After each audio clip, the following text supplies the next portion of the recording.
Well, good afternoon, everybody. I thought I'd bring you another perspective on some things that I see happening on a global level, if that's okay. One of the things I taught years ago is really beginning to bring a new light and exposure to some truths that I realized, hey, this is where this fits in. Have you ever had those kind of aha, and you're glad you have what you have in their back pocket to pull out? But what I found out is, as I said in this title, it's called God Seeks an Occasion. And what it is that you find out that there are some things that have happened that we have never thought would happen, and it happened. But let me give you a clue about God. One of the things I've realized about God is that there's some things that are driven by dissatisfaction because you are the truth of a reality that yet has not manifested, yet you're in the opposition of that manifestation, which is called dissatisfaction. And then when dissatisfaction's in play, then God begins to use the energy off of that dissatisfaction because you have perseverance inside of you, and truth knows what to do when you know the truth, that it will begin to propel you into a reality of the manifestation that God is trying to do in the season right now. Does that make sense? So, you have to come from the backdrop of, God gives you permission, or you need to give yourself permission to walk through this life with greatness.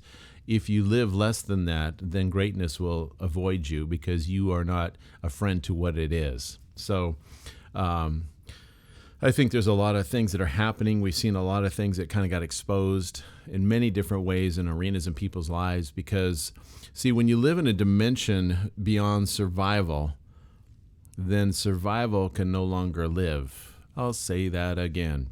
Dr. Beast is going to throw a few one-liners out there. Anytime you live in the beyond, when you live in a dimension beyond survival, meaning keyword there's dimension, where you at, where you seated at, where you seated at, where you sitting at. When you live in a dimension beyond survival, then survival can no longer live. Meaning you've exhausted, you've taken away the resources or the sourcing that's necessary for survival to that survival mentality. It's like God doesn't make decisions from desperation. Neither does he require you to do that either. The kingdom is not about making decisions from desperation. It's about, living in the righteousness, peace, and joy. And from that, it's not to say that we don't become desperate. Our soul can become desperate. Our spirit can remain quiet, though. So when you begin to kind of have that mindset, and that's a transition from somebody that has a mind on God to having the mind of God. Those are two different minds. A mind that's on God versus a mind of God. Those are two different things. So anyway, that being said, we have to get off of, for the years that I was in church, it was always about the original sin. Man fell. You're in this fallen world, and it's really bad out there, and it's just, keep going until you die so you can get into this place and be free from sin. What I realized is that's not what God modeled, nor does he preach that. Not at all. And what you realize, and I'll just throw this out here, just quick little bunny trail, just right out. Maybe I'll get rid of these bunny trails before so they don't keep popping up. But, the children of Israel, when they left Egypt, it's really funny to me. When they left Egypt, none of them were saved. They weren't saved after. They didn't even have the privilege to get to the salvation. However, in the presence of God, in a fallen world, their clothes, their shoes, nothing got worn out because in the presence of God, there's no record of death. I'll say that again. In the presence of God, there's no record of death. Therefore, when you're in the presence of God, listen to me carefully, in a fallen world, nothing died. So you can't use the excuse, we live in a fallen world. That doesn't work with God because in his world, there's nothing fallen. There are things that you need to understand that we've been robbed, if I can say it that way, with Christian cliches.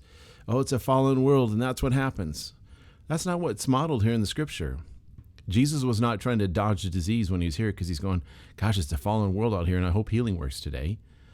That's not what happened. That was not his mindset. He's living in a reality. Doesn't matter what world's he in. He made the world that he was in according to the world that was within him. What you have on the inside, you can model on the outside. So the fallen world concept doesn't work for me, and it doesn't work for God. It does not, he goes, you can't move forward because you're in a fallen world. That's really bad. That's not how he approaches things. He actually believes that he's made you more than a conqueror. He really believes that. The question is do you? If you don't, then you're going to hear cliches like it's a fallen world. Now, there's people in the fallen world that don't understand salvation because they don't want it, and they get the consequences of that. But I'm also saying, I'm going to flip that on the other side. If the children of Israel can walk for 40 years and their clothes didn't wear out, their shoes didn't wear out, and it says that none were feeble amongst them. Not one. Not one. How many? Not one. So that means zero.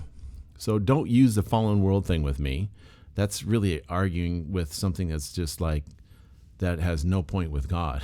It's like I'm standing in this world. Hey, get me out of here because it's a fallen world. It's really bad. I'm on my rapture rug. Come get me.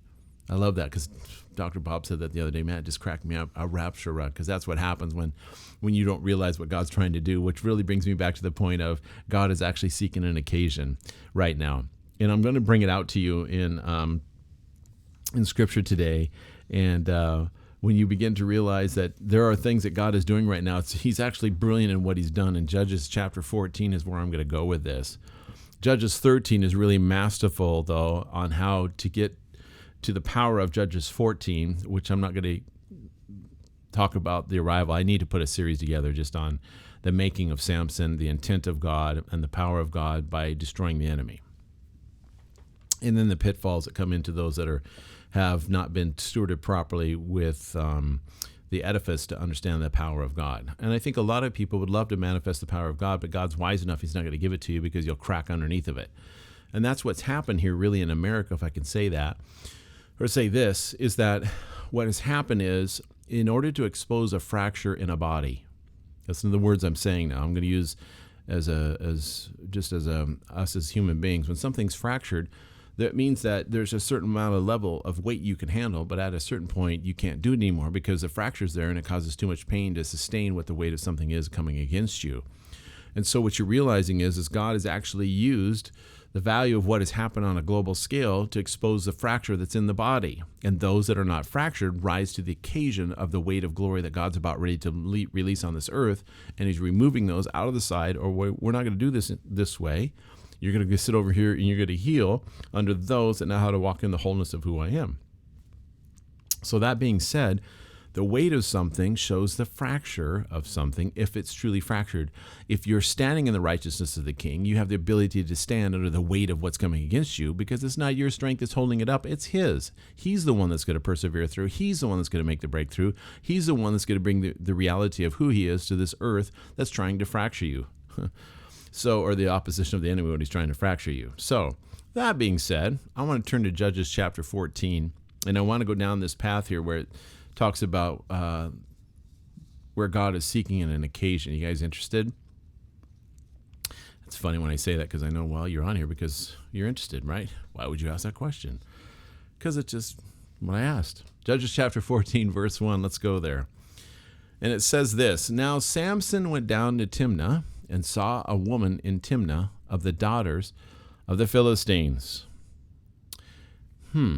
So he went up and told his father and his mother, saying, I've actually seen a woman in Timnah of the daughters of the Philistines. Now therefore, get her for me as a wife.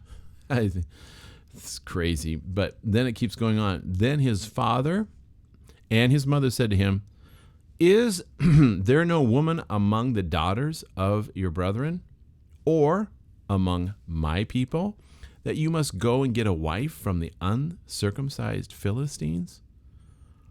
And Samson said to his father, Get her for me, for she pleases me well. Verse 4, But his father and mother did not know that it was the Lord,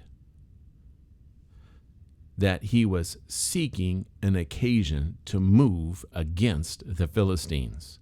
For at that time, the Philistines had dominion over Israel. Wow, wow, wow. There's a lot here to unpack in that just short little snapshot of those verses, if I can say it that way. Number 1, verse 3, it says, he says, he said, then his father and his mother said to him, Is there no woman amongst us that, we can take care of and kind of, you need to know somebody from our tribe. gosh, isn't that the truth though, people? When God seeks an occasion to move against the value of what he wants to, and he looks amongst the tribe that you're in, and he says, there's nobody here that's going to agree with what you are about ready to do. Therefore, the world looks a little more attractive here to their eyes that you're going into the world, but to my eyes, I'm seeking an occasion. So you're going to have to leave the tribe that you're in to manifest the truth of where I want to go, because inside the tribe that you're at, they'll never get it done. They're going to hold you back from the reality. I'm talking to somebody right now. They're holding you back from the value of what I'm trying to seek an occasion through what you're about to do in obedience, so that I can get the job done through you by wiping out these guys called the Philistines. An invasion into the system that is occupying a land that they shouldn't be in. And I'm a little ahead of myself. However, let's just go there. But, again, verse 4. Listen, there's another thing I want to say here about the father and the mother. The father and mother, up to this point, cannot see the value of what God is trying to do, because it says right there, it says, for the Lord, he was seeking an occasion. He's looking for somebody to break from the reality. Because see, what happens is tradition is created in comfort. Anytime you get comfortable, it becomes a tradition. Don't want to mess with it. Don't rock the boat. Everything's cool. But the minute you start going into confrontation, that's when transformation takes place. Confrontation equals transformation when you go through in perseverance to get to the promise of what God said he was going to do. Most people take things that are in opposition against them in a promise as an offense that God's not doing what he said he would do, and then challenge God on his promise rather than persevering through to the fullness of the promise that he has said. I hope you caught that. Now, that's a powerful thing I just said there on the offenses that we pick up from God because we think he should have done it one way, and we pick it up as an offense. Now, hear me right in that. Offenses are something that we have to choose to pick up. An offense is neutral. When we pick it up and you own it, then it becomes a true offense to you. But there's a lot of things that I could go, and I'm not here for this today, but there are a lot of things that happened that brought an offense to people because of what Jesus said to people. They got offended. But there's a lot of times that when there's an offense out in front of you, what it does is that it's a proving ground to see how strong your desire is to get to the fulfillment of what the promise is to be fulfilled in you based on the desire to get there. The more powerful the opportunity to pick up an offense, it shows you the strength of your desire to get there, because it takes something that strong to stop you if it was just based on circumstance. But desire will get you through. That's what I believe that's what Jesus was wrestling in the Garden of Gethsemane. He could have picked up an offense there. Listen, this cross thing, that's just not too cool, because it was really cool. He obeyed Jesus, or obeyed the Father up to that point really well, until this sacrifice thing started getting a little closer to it's time to go do that. He could have picked up an offense. And you can hear it in the way he's trying to get out of it. I don't know about this. To the point, now I have to understand something about Jesus. Jesus was a man that had no sin. And he busted his forehead open wrestling with this free will issue. And you realize that there's an offense that could have been picked up by Jesus himself, because he didn't want to do the will of the Father. I don't want to do that. I'm offended that you asked me to go sacrifice, because the healing power and all the stuff that you actually stirred in me to do, I've done it. I really like this. But see, he didn't pick up the offense. I think Satan was there challenging him. And please understand that he's sinless and he's wrestling. That tells you how powerful free will is when it starts kind of being tempted in a place it shouldn't go. Because there's nothing wrong with temptation. But Jesus says at the end of it, it says, nevertheless, not my will. There's the issue right there. There it is. That's what caused it right there. That breaking open of your forehead, there it is right there. Your will is wrestling. It's wrestling. There's a temptation. And you find the temptation is probably coming around pretty strong, because I think Satan put a seed thought in him. I'll give you all the kingdoms of the world if you just bow down and worship me. Now it's coming around to now you're under the duress. Hey, I'm a king. I realize that. I could go out the easy way. I mean, I'm tempted. It's real. But him not having any sin you would think you should be able to make that decision without no problem. No, it shows you the power of free will. That free will took him to the point where it actually has blood coming from his forehead. And that's a whole nother what's really going on there, because the blood that left his head, everybody thinks that the blood that first left Jesus was at the cross. It wasn't. It was in the garden. There's a reason for that. You'll have to come back to another video and watch that. Anyway, why that is. So going along here, his mother and father didn't understand what was going on here. They go, why are you going down there? What? Wait a minute now. Now, we've always done it this way. Listen to tradition. We've always done it this way. You always pick from this tribe right here. But see, this tribe right here, this tribe right now, that as America has experienced, this tribe isn't working so well. American Christianity, not working really well. In fact, they bent their knee. They cracked. They fractured. They shut down. They took money from the government to sustain what they, quote unquote, are working under fractured. Because how do I know that? Because you bent your knee to it. That's how I know. You couldn't handle that. It's really funny to me that you find out at the end of the day, it's a government. The kingdom is a government. We've taken salvation, the receptive part of it as a family, back into God. But as a citizen, we're really weak in understanding the governmental authority and power. Obviously, otherwise, because see, there's no such thing as membership in government. Membership is something you do in a family dynamic. Government is based on where you're born from. That's why this whole born again experience is about you're born what? To do what? To see what? It says you're born again. Nicodemus is asking Jesus, what's going on here? What do I got to do to be born again? You got to be born again to do what? To see the kingdom. Because see, when your eyes are open to this government, that means that kingdom means a king and his domain, right? It's governmental. We got the family side down real good, real good. Governmental side, real bad. How do I know that? Because I can see all the people that bent their knee when a government of their country came and started implementing policies against you that are contrary to the kingdom. A lot of people bent their knee. You're not seeing that now. What you're seeing now is those that did not have a fracture in them are start coming against now to represent the very power of what truth is. Not everybody bent their knee. A lot of them did. But I think in the days ahead, you're going to see some restructuring, because there will be power that will come in and begin to manifest, which anytime power is manifested, a decision is required. But as you begin to kind of think that through, the church, Jesus is not coming back for the rapture rug people. Rapture, Dr. Bob's so funny. He said the other day, everybody whips out their rapture rugs as soon as things started going bad. It's so true. I've been hearing that all my church life. Somewhere something comes along, it looks really bad. It's so bad. Now it all swings around for the rapture to come. No, it's not. What it did is it exposed Jesus isn't coming back for a bunch of people that are weak, fractured, broken, can't stand up to the government, can't do any of that. They just think that Jesus needs to come and rescue them on their terms. The only problem is, I'm sorry, Jesus already set the standard here. He's coming back for a bride that has no spot nor wrinkle. So that in of itself right there tells you he's not coming back. Just in this season. It's not going to happen, people. Just unpack your bags. So if you don't believe that, that's okay. You just need to get off the field of where we're playing those that understand righteousness, and we're going to play to take this thing head on. You need to go sit on the sideline and watch how they make this war win, watch how we win the war, versus saying you're going to be captured so you don't have to stay in the war, captured away. So anyway, enough of that. Moving along. God seeking an occasion. So the Philistines are in a place that they're occupying that by promise it should be to the children of Israel, but the enemy's in this land by occupation. Samson's there by promise. Have you ever thought about there's an enemy in your land by occupation, but by promise you're supposed to be owning and ruling that thing?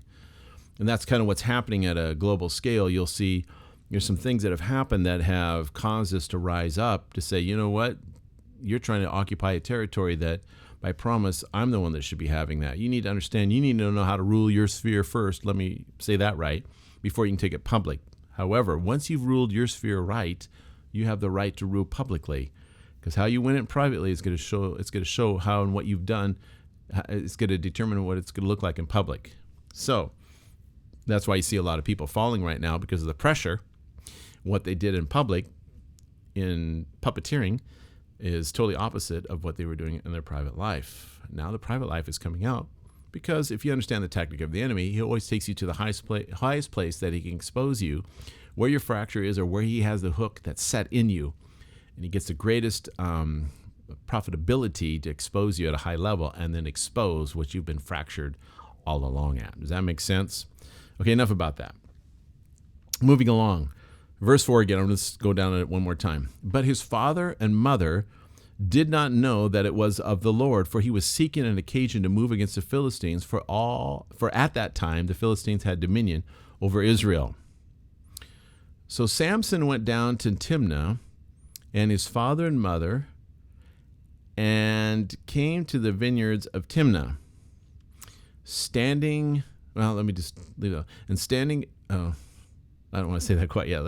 It says, okay, they came down the vineyards of Timnah. Now to his surprise. Say now to his surprise. To his surprise. Yes. A young lion came roaring out against him. I'll say it again. To his surprise. Oh. So when you have a promise of truth that you are supposed to be occupying a territory and it's there by a foreigner, it actually shouldn't surprise you. But in this case, it says, now to his surprise, something came out to destroy or to take him out. And there's going to be surprises, people. I got news for you. There's going to be surprises that there's going to be a lion that's going to show up to devour the truth of what you are. However, if you're residing in that truth, there is strength in that truth. So what happens?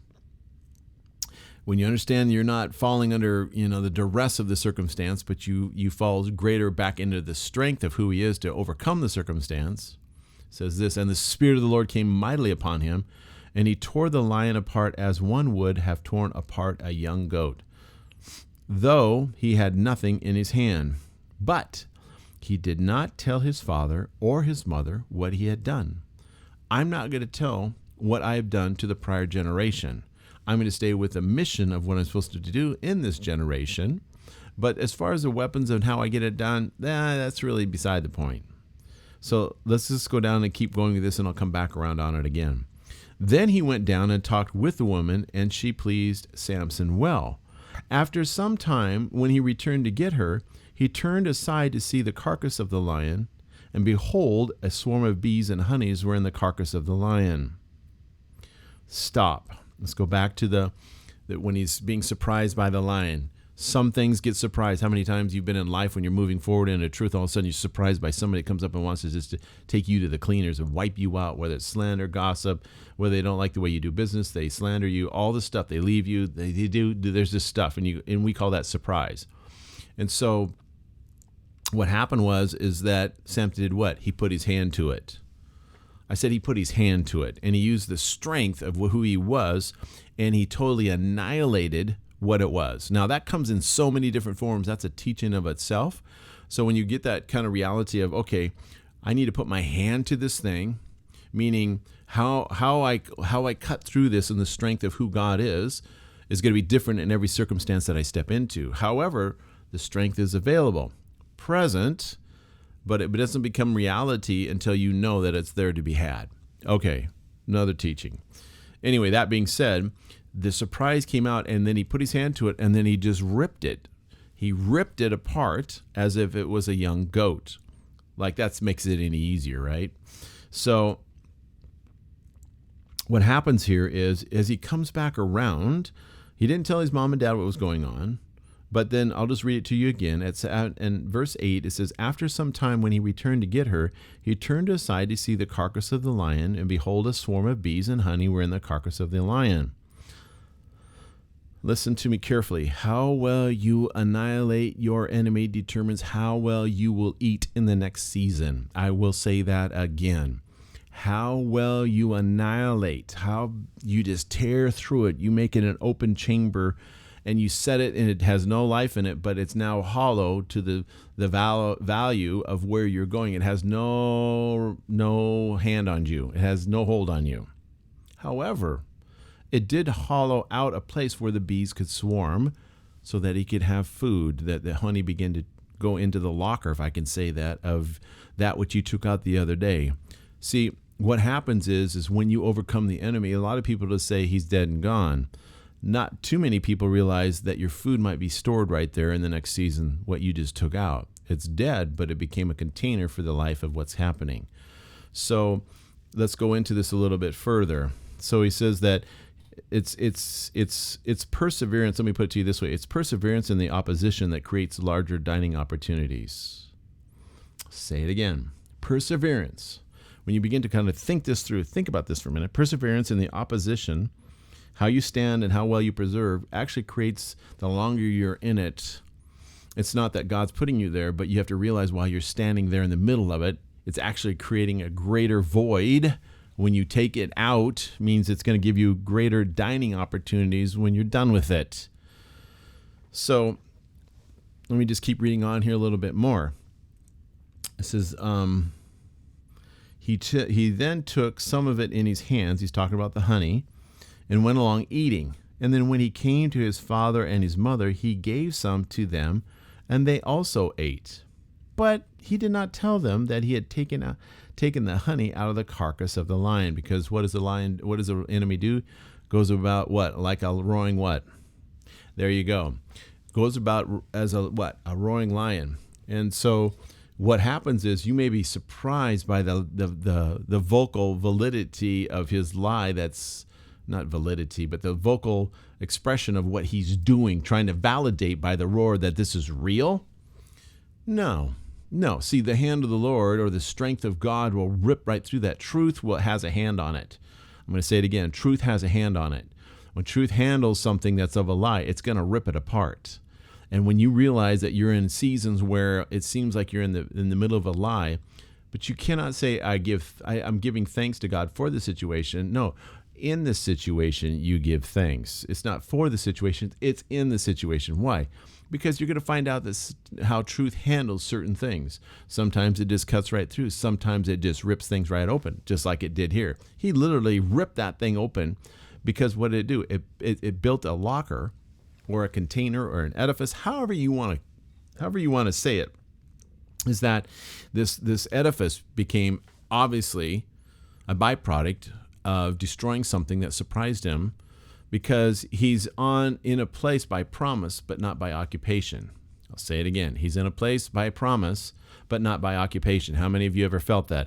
I'm in a place that I'm supposed to be in by promise, but I'm not there by occupation. I'm not there yet. He's standing as somebody that represents, okay, I'm of Israel. By promise, I'm supposed to be taking this, but by occupation, I don't have it. The enemy's got it. God, there's a powerful word in that. When you begin to realize and you're going to be put into places where God will come along and he'll say something to you, either directly to you through a prophetic, a dream, whatever it is, he's promising you he's going to get you there. But you shouldn't be surprised. This is what stalled out the children of Israel, is that when they got on the scrimmage line of the promised land, they just couldn't handle that there's giants in there. And there's only two guys that figured it out. And you figure out, Joshua and Caleb, they're there on the line of scrimmage saying, we're well able. God's going to give them to us. They're bread to us. They're bread to us. Again, we'll take them out. It'll be food to us, just like lions, like this was for Samson. He ripped the lion apart. That was food for him. Can you hear it? Just because there's a giant in the land doesn't mean, oh my gosh, did I miss God? No, the value of what God gets out of this is you watching and what it feels like to destroy the enemy, and you're going to find out that the bread that you come from, or what you came to get satisfied, part of that satisfaction is the annihilation of the enemy. Do you understand that? That's so powerful to understand that, because we get so lost in, how could God allow that to happen? And you hear a lot of crazy theology comes out of this stuff. But see, when you understand that God is what? He's life and life more abundantly. He doesn't understand. There's no record of death in God. It's just flat isn't there. It's not there. You're in a fallen world. No kidding. But if you're in the presence of who he is, there's nothing fallen there. There's nothing in the 40 years of the wilderness of the children of Israel walked in. They didn't go, we're in a fallen world. We're in a fallen world. We're in a fallen. They didn't do that. They did murmur. They did say some stuff. But the understanding, if you understand it right, they're using the same kind of a whining, if I can say it that way, because we're in a fallen world. We should have been better back in Egypt. Can't go forward because there's giants in the land. And, God came out to destroy us. See, it looks like it's an offense. It's offensive when you have a promise and you realize, there's a surprise here. There's a giant in the land. Don't get offended. The giant is measuring the size of who you are. Let me put it to you this way. Always measure the size of the enemy against you, because that's going to tell you what size you are in the spirit realm. David came against Goliath. Biggest thing that was on the earth, Goliath. Well, David realized, I'm bigger than that, because the best the enemy can do is throw in the natural realm the biggest thing, because you're going back to the principle. Something's going to surprise you, or an enemy that's really big. If you want to know who the stature of who you are in the unseen realm, check against the stature of the thing that's in the seen realm that's coming against you. Gosh, if you could just capture that concept, you would understand this is not a big deal, people. It is a big deal, because we always want to compare, naturally this isn't working out right. It's just not, why is God allowing this to happen? Basically, that's what happened to the children of Israel. By promise, but they forfeited it by sight. They saw something was occupying the land in the form of giants, but they didn't hang on to the promise. So they forfeited the reward of the promise by the seen realm rather than they forfeited the promise by the seen realm, seeing the giants, when they should have stepped into the unseen realm of the promise, take out the seen realm so the unseen can come on the seen. Does that make sense? Excuse me while I take a quick little drink here. So that being said, there's sounds. There's things that are happening in the atmosphere. There's things that are that if you picked up. I picked this up before when this first started. I picked up this cadence in the atmosphere.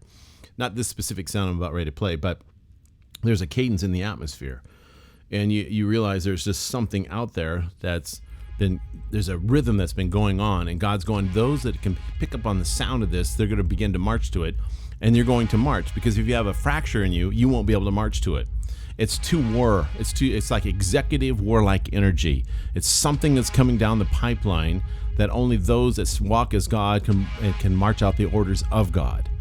Does that make sense? You've seen a lot of people fall to the wayside because they were fractured by religion, or they thought it was God and they realized the weight of this is greater than I can bear, so I'm out. Those that have a cadence inside of them, they recognize there's something coming down the pipeline here, that there's something that's beginning to rhythmically begin to move out in the sound of this of the new thing. Does that make sense? Yeah. There's just something that's coming down the pipeline, if I can just say it that way. And you can always tell when something is coming new, because there's a sound. And those that have an ear to hear what the Spirit is saying, pick this thing up 2 years ago. It's not like it just came on. It's been up for a while. It's been out there. So you begin to realize, come on, people, there's an occasion that God is seeking here. Don't blame the situation on God. Look for the occasion that God is seeking to manifest himself in this new reality of what he wants to do on the earth. So this is a very powerful time to be alive, people. I'm telling you. So as you begin to realize what God is looking for, make sure you stay seen in front of him to fulfill the occasion and the opportunity that's going to be set before you for him. All right, people. I hope you got something out of that. That being said, I'm going to say it this way. To the King, people. Always give thanks to the King. We'll see you guys soon.